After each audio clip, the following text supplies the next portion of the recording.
Memories of fires past. After the fires, crumbling lumps of carbonised peat capped the land. Only blackened arboreal skeletons and stumps broke the view. 2 years elapsed, and a tangle of bracken, fishtail ferns, vines and small emergent trees softened the land, yet beneath the green a barren layer invoked memories of destruction. "Look," she called, beckoning for our group to come closer. "See the Hiroshima below?"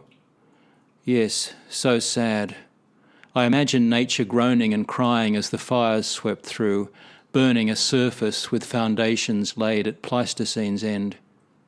Her sensitivity acute, she said, "I can smell the peatland forest suffocating with thirst.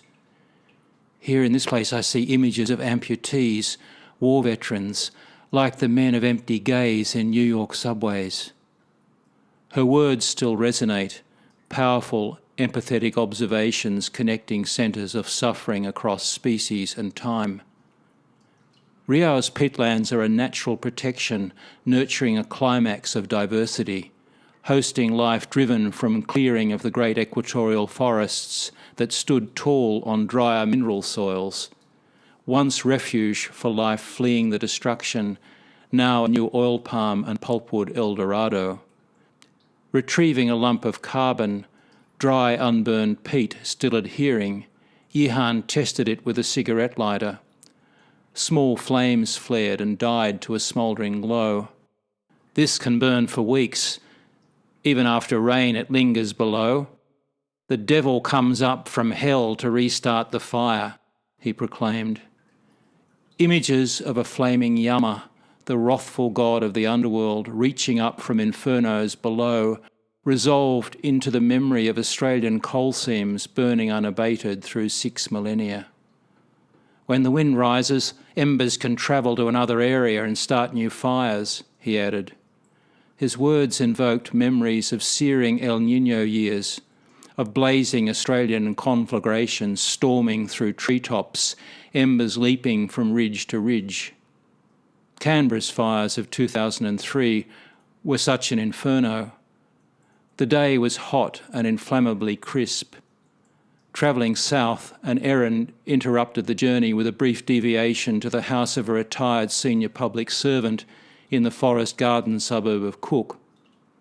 Welcome drinks proffered and accepted, the host steered the conversation into a cynical critique of politicians.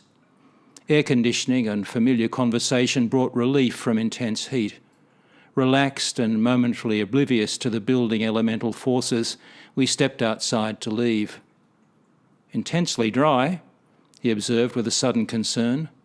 "Bushfire weather," I replied. "Time to connect all the hoses."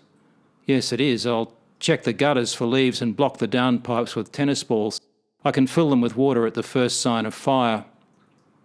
A mere 300 metres down the street, a massive white pyrocumulus cloud exploded over the next hill, warning of an approaching firestorm.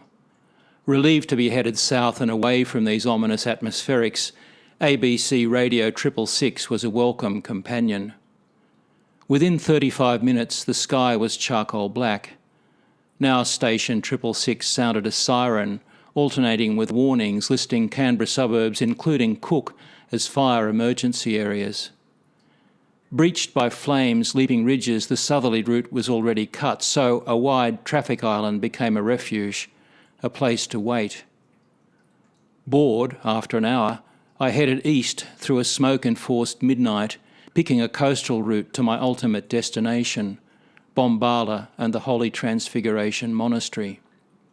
Lying as it was in the McLaughlin River Valley, close to wilderness areas, new fire fronts threatened. For 5 days, a small team worked in smoke haze and offered prayers. Finally, sprinkler systems erected on roofs, plastic water pipes buried, gutters cleared, ember screens set around water pumps, work was complete. Gathering together on the refectory veranda over a few beers, someone switched on a radio. Australia and England were playing a 50-over day-night match. The air was barely breathable. Looking up through the haze-shrouded trees, the abbot spoke. Towards the end, A day like today will be a good day. Canberra's flames blazed through memories. A rare fire tornado exploded from its heart and ripped through the city, killing 4 people, injuring 292, destroying 200 houses and obliterating Mount Stromlo Observatory. Damage to the natural environment and its abundant wildlife was widespread. What of Riau's peatlands? I mused. Who is there to tell the story? Sound of a motorbike approaching drew attention. Parting, our small group opened the way for a solitary man on a step-through Honda. He cruised between us without acknowledgement, a small swayback pig trussed and draped across his lap. Strange.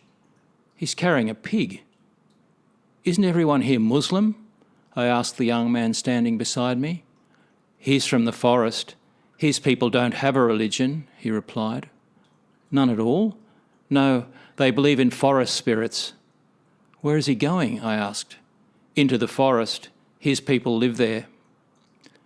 Recalling earlier journeys into the forests of Borneo and the Mentawai Islands, I meandered into thoughts of encounters with an earth-centred spirituality.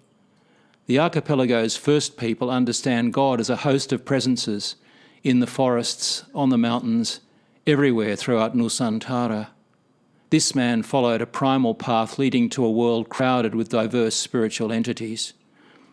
Though the signal was faint, Google pointed to a scholarly article on the indigenous people of Riau. His people lived in swidden clearings close to rivers, trading forest products downstream, naming themselves after the branches of their rivers.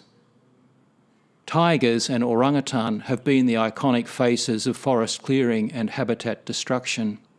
Yet, the smoke haze plaguing Singapore and Indonesia's cities shrouds another tragedy, the threat to Riau's indigenous people.